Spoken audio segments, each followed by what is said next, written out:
Good evening, everyone. Happy Monday. I hope everyone had a good day. If you are joining me for the first time, I'm Alicia Sharp, your Northern Virginia realtor, and I'm back again, once again, with the Queen of Mortgages, Markita Woods.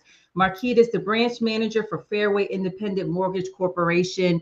And if you're new to us, we are both on a mission to help as many homeowners as possible, many people as possible become homeowners.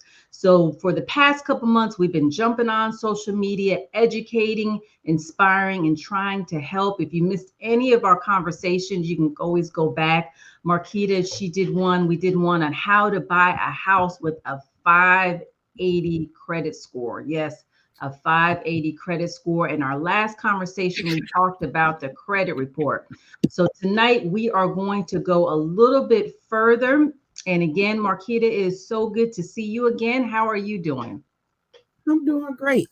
Thanks Good. for having me. And yep, as mentioned, on a mission to help as many people that want to own a home become homeowners. So I appreciate that. And like I mentioned, we talked a lot about the credit. And tonight we're going to have a different conversation. We are going to talk to that population who really wants to buy a house, but this is so new to them. They hear about closing costs, they hear about down payment, and they want to get their money together. If you could just kind of start our conversation first to let people know what exactly is the closing cost, the down payments, and what is it that you need to really financially be ready to purchase your first home.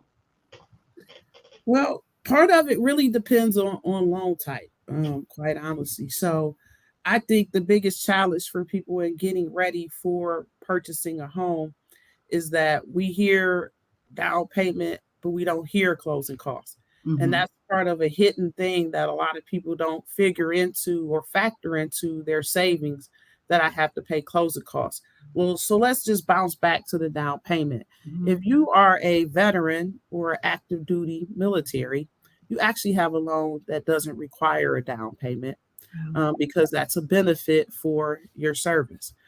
You also have loans that are called USDA loans, which mean you have to buy in a rural area, but they also have a no down payment options. And no, no, no, you don't have to buy a farm.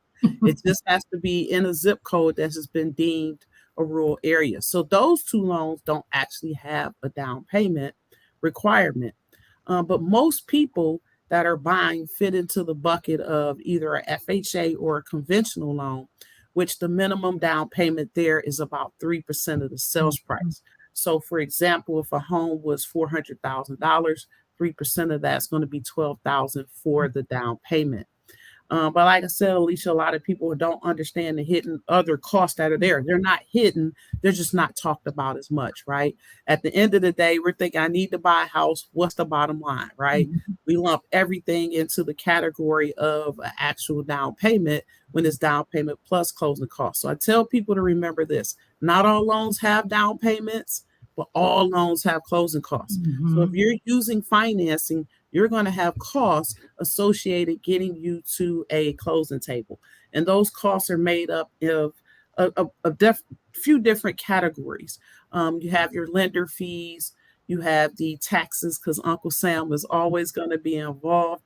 You do have what's called a setup of an escrow account if you want to have your taxes and insurance paid from your mortgage. And then you also have the closing fees from what's called a title company. So we lump all of those things together into what are called closing costs.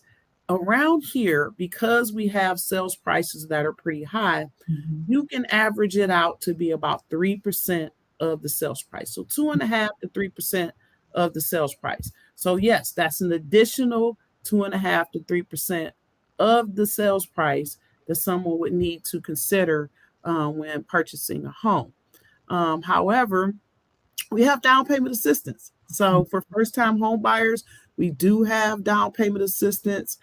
Some of them you don't have to be a first time home buyer. And these usually come in the form of a grant or what we call a silent second. And what that means is that there's a lien placed on the house in second position of the mortgage, but you don't have to make payments. And in some cases, if you stay in a home long enough, it's totally forgiven. So down payment is one part, closing costs are the other. But I know at the end of the day, y'all are like, just tell me how much money I need to be saving or working towards to buy a home. And honestly, it really does vary based on the situation. Now, I know a lot of people talk about first time home buyers, and I know you mentioned it also programs. What would be the criteria? Are you looking at credit? What kind of criteria to qualify for a first time home buyer program? So at a minimum, most at a minimum, you need a 620 credit score. So Okay. yes, financing is available down to 580, but for most, you want to start at a 620 credit score. There are some income requirements with certain programs depending on where you're buying. So if you're buying in the DC metro area, then they have an income ceiling that you can't go above to be able to take advantage of their grant money or to be able to finance the down payment. I will say, folks, though, that the amounts that have been set through the state in this particular program are really liberal. In my Mhm. opinion, you can get up to almost 160,000 household income and still be able to qualify for some type of down payment assistance. So that's pretty good. Wow, that's great. That's great. So, if somebody is interested and they wanted to start the process, can you kind of talk us through? They contact you. What is pretty much involved in going through the process? So and that's a great question. I mean, the basis of it is the same. So for each person, we are going to be like the CIA because we're looking at the CIA, and those numbers or acronyms for me are credit, Hmm. income, and assets. And I jokingly say that we're like the CIA because we are looking at everything with the fine tooth comb if we're doing this properly. Remember, we're loaning or lending thousands of dollars based on how we think you're going to pay back. So lenders think about risk. So credit, income, and assets, that's what we review for each person to come up what's called your buying power. And from there, we put together a plan. So a mortgage plan of what's the best loan type? Do I need down payment assistance? Do I qualify for down payment assistance? And then here are my numbers that I have to work towards or that I already need to have in the bank to actually move forward. Wow. So it sounds like that there's always hope. That's what it sounds like. And it sounds like if someone is interested, they should just really have a conversation with you or another loan officer and just see what they qualify for. Because there's a lot of resources and programs out there that they may not be aware of. Right. And you're not going to know unless you go ahead and go, right? And you want to know before you go, you need to figure these things out and know before you go, right? There's nothing worse than conversation that I did have with someone, and I'm not sure where we miscommunicated, but I told them their ceiling was 450,000, but every house they looked at was 550,000. So there's a different expectation that they had at 550 versus 450, but the numbers were pretty clear as far as the buying power and the buying plan. So don't want to go out and disappoint yourself either, right? Get emotionally attached because this is an emotional process, and see one thing, you can't unsee it. So now nothing else makes up or matches up to the homes that are 100,000 higher, right? So that's one reason why you certainly want to talk to someone else, someone and be a loan officer in the beginning. And I always tell people it doesn't cost a penny to chat. Doesn't cost you anything. You have everything to gain by having a consultation versus trying to, figure it out on your own.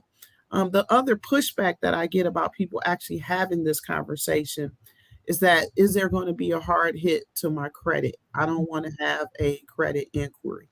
So technically, to have an initial conversation, we have actually rolled out what's called the soft pull. So we don't have to have a hard credit inquiry. We still need your social and date of birth to run this report, but it doesn't impact score. So that's something that we have just started actually doing here relatively recently, beginning of month.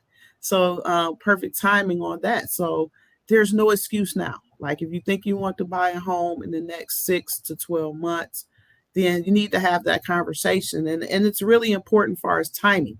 right? Just to Mhm. know, what you need to save. Are there things on credit that you need to correct?